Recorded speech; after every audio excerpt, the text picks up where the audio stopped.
যে জুলাই সনদ, আমরা প্রধানমন্ত্রী ও বিএনপি চেয়ারম্যান তারেক রহমান বলেছেন, জুলাই সনদের প্রতিটি দফা আমরা বাস্তবায়ন করব।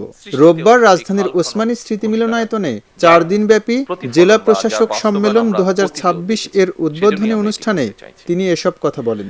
জুলাই সনদের প্রতিটি অঙ্গীকার পর্যায়ক্রমে বাস্তবায়ন হবে জানিয়ে প্রধানমন্ত্রী বলেন, নির্বাচনী ইশতেহার এবং জনগণের সামনে স্বাক্ষরিত যে জুলাই সনদ, আমরা সেই সকল কিছুর অর্থাৎ আমাদের ম্যানিফেস্টো এবং জুলাই সনদ, এটার প্রতিটি দফা, প্রতিটি অঙ্গীকার পর্যায়ক্রমে আমরা বাস্তবায়ন করতে চাই। আমরা এই ব্যাপারে বদ্ধপরিকর। তিনি জেলা প্রশাসকদের দৃষ্টি আকর্ষণ করে আরো বলেন, সন্ধ্যা 7টার পর মার্কেট ও শপিং মলে বিদ্যুৎ ব্যবহারে সতর্কতা অবলম্বন করতে হবে এবং এ বিষয়ে নজরদারি বাড়াতে হবে।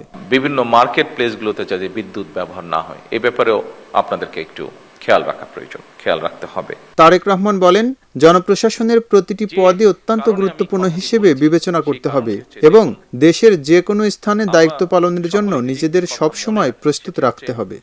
একটি সরকার যেরকম চিরস্থায়ী নয়, জনপ্রশাসনের কোনো পদ কারো জন্য চিরস্থায়ী নয়।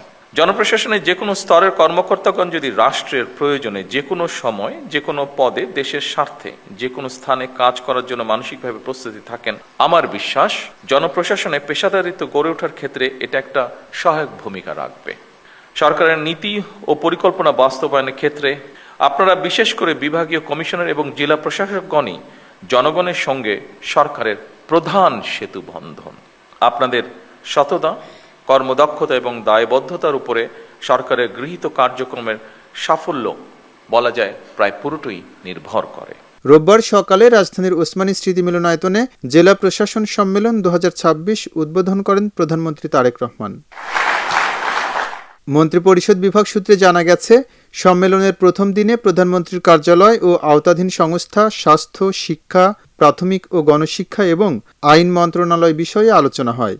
প্রথম দিনের অধিবেশন শেষে ডিসিরা বঙ্গভবনে রাষ্ট্রপতির সঙ্গে সৌজন্য সাক্ষাৎ করেন। এলো খবরের কাগজ, নিখাত, নির্ভীক, নিরপেক্ষ।